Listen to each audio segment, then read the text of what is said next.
बहुत बड़ा मनोविज्ञान दे रहा हूं तुम्हें भक्ति का। क्यों नहीं हो रहा है चमत्कार भक्ति में? क्यों नहीं हो रहा है आशीर्वाद में चमत्कार? क्यों नहीं हम गुरुओं के चरण छू लेते, उसके बाद भी हमारा काम नहीं होता? और शास्त्र तो भरे पड़े, ऐसे भरे पड़े हैं कि जहां चरण पड़ गए वहां 12 योजन 100 योजन तक सुभिक्ष हो गया। क्यों नहीं हो रहा है आज? जिसको आशीर्वाद मिल गया उसका पता नहीं कौन सा दर्द टल गया। जिसने एक बार भगवान का गंधोदक लगाया 700 कोड़ियों के कोड़ दूर हो गए। आज क्यों नहीं हो रहा है? ये प्रश्न विचार करें। कहीं ना कहीं भूल है।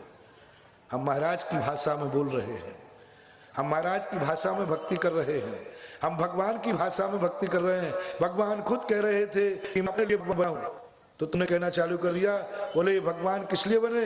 बोले अपने कल्याण के लिए। बोले तुम्हें कैसे मालूम? मैं भगवान के मुख से सुन के आया हूं।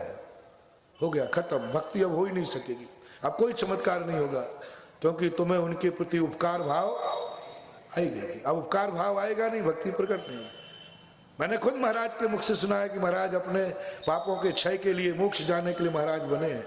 इसलिए मैं कहता हूं कि महाराज अपने कल्याण के लिए मोक्ष बनेगा, और किसी पर क्या एहसान कर रहे हैं? भक्ति नहीं बनेगी, नहीं बनेगी, लाख उपाय कर लेना भक्ति बनेगी।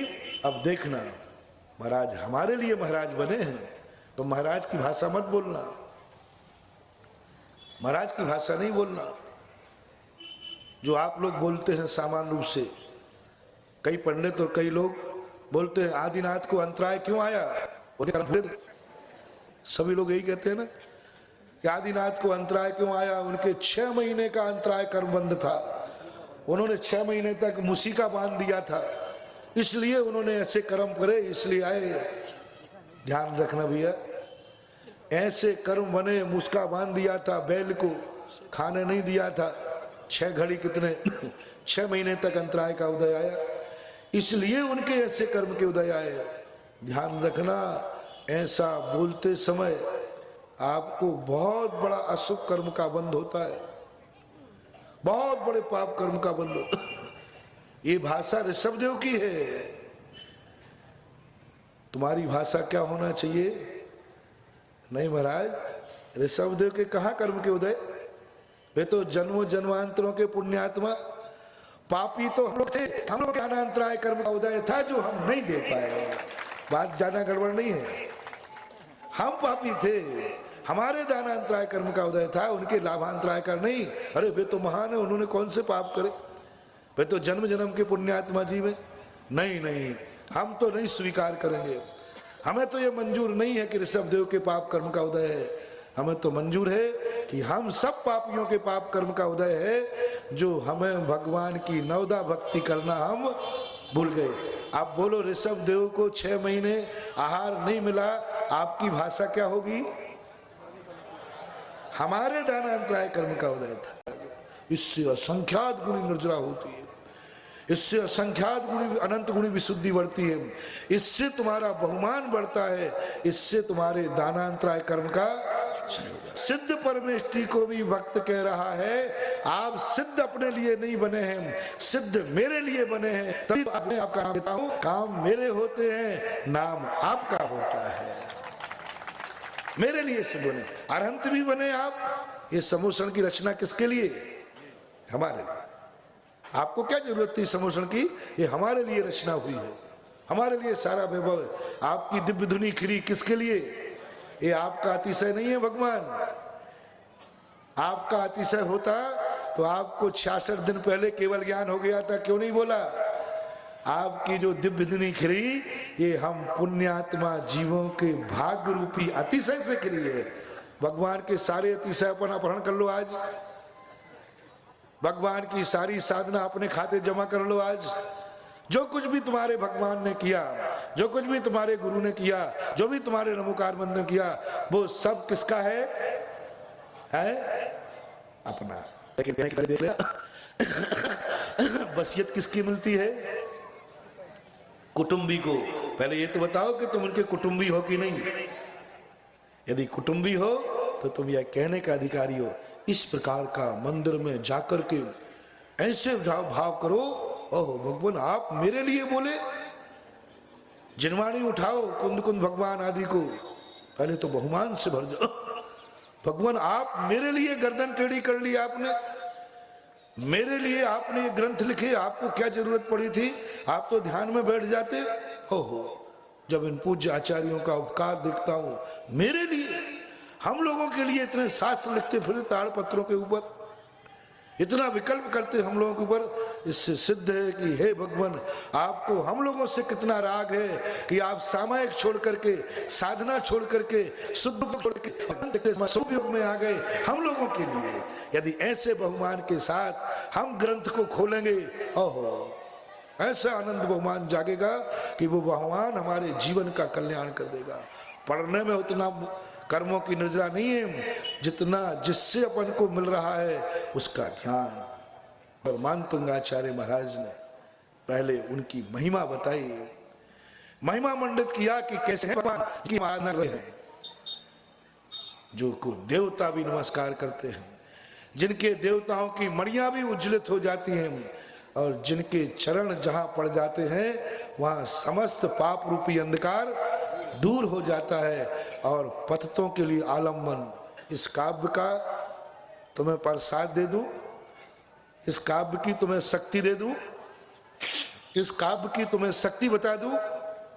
जब भी आप बिल्कुल बेसहारे हो जाए, कोई आलम्बन नहीं, कोई आलम्बन नहीं, अब तुम्हें कोई दुनिया की ताकत नहीं बचा सकती, कोई नहीं बचा सकता, कोई सवाल ही नहीं उठता, और कोई भी उपाय नहीं सूझ रहा है। चारों तरफ अंधकार छाया हुआ है, कुछ सूझ ही नहीं रहा है। मेरा आपसे कहना है, दुनिया के मंत्र तंत्र में पढ़ना, दुनिया के आदित्य शादी के चक्कर में मत पड़ना। 108 बार 54 बार, उससे आधा और बार 27 बार, और नहीं हो तो 9 बार इस पहले काव्य का पाठ पढ़ लेना। यदि निधत्त निकाचित कर्म नहीं होगा तो तुम्हें रास्ता दिख जाएगा, आलम्बन मिल जाएगा। क्या संदेश दे रहा है एक आप हमें? भव जले पतिताम जनाना, संसार सागर में जो पतित है, जिनको कोई रास्ता नहीं है, कोई बचाने वाला नहीं है, ऐसे व्यक्ति के लिए कौन आलम्बन भूत है? आपके ये चरण। उस समय तुम इस भक्तांबर का करना प्रैक्टिकल। भक्तांबर के एक एक कड़े को मैंने महीनों सालों साधना की है, प्रैक्टिकल किया है, अनुभव में लाया हूं। इन्होंने एक एक कड़े के ऊपर आप करके देखना, थोड़ा सा प्रयास करना कुछ दिन, लेकिन सैंपल में मत करना सैंपल में मत करना, ओरिजिनल करना। उस समय करना जिस समय वस्तुतः अब तुम्हें कोई सहारा नहीं है, बिल्कुल बेसहारे होगा, कोई मतलब नहीं, देवता भी नहीं आ सकते, महाराज भी नहीं आ सकते, कोई नहीं आ सकता। ऐसे संकट की घड़ी में प्रयोग करना, नहीं तो तुम अभी जाकर के कर लो। सैंपल में करोगे अतिशय खत्म हो जाएगा। इसका अर्थ है कि आपको संदेह है, परीक्षा ले रहे हो। कभी भी जिनवाणी की परीक्षा नहीं लेना, जिनवाणी तो अपने आप में पहले से ही परीक्षित है, पहले से। तुम तो कहना कि अभी नहीं है, जब आएगा रख लो इस पूंजी को, रख लो इस पूंजी को अपनी गांठ बांध करके। पता नहीं जिंदगी में कब कौन सा मौका आ जाएगा, रखो इसको गांठ बांध करके। महाराज अब मेरे लिए कोई रास्ता नहीं, एक ही रास्ता है, आत्महत्या करना, सुसाइड करना, बस। क्यों? कोई थोड़ी बहुत गुंजाइश? महाराज कोई गुंजाइश नहीं। मैं पूछूं तुमसे, कोई गुंजाइश है थोड़ी बहुत? महाराज कोई गुंजाइश नहीं है। सब तरफ से दुख का पहाड़ आ गया और एक दुख दूर होने की कोई गुंजाइश भी नहीं दिख रही है। अब मेरा मन है, जब दुख दूर होना ही नहीं मेरी जिंदगी में, तो मैं तो सुसाइड करना चाहता हूं। बस सुनो, आत्महत्या करने के परिणाम वालों, उस समय मेरी एक कहना मान जाना, मैं सुसाइड करने से नहीं रोक रहा हूं, रोक भी नहीं पाऊंगा। सुसाइड के कोई एक साधन हो तो रोक लूं, पता नहीं तुम पंखे ही से लटक जाओ, अब तुम्हारे कमरे में थोड़ी मैं रहूंगा। लेकिन मेरी एक बात मान जाना, महिला और पुरुष, इस भक्तांबर पाठ को कि पहले कड़े को 108 बार, 54 बार अथवा 27 बार, और जल्दी मरने की पड़ी हो।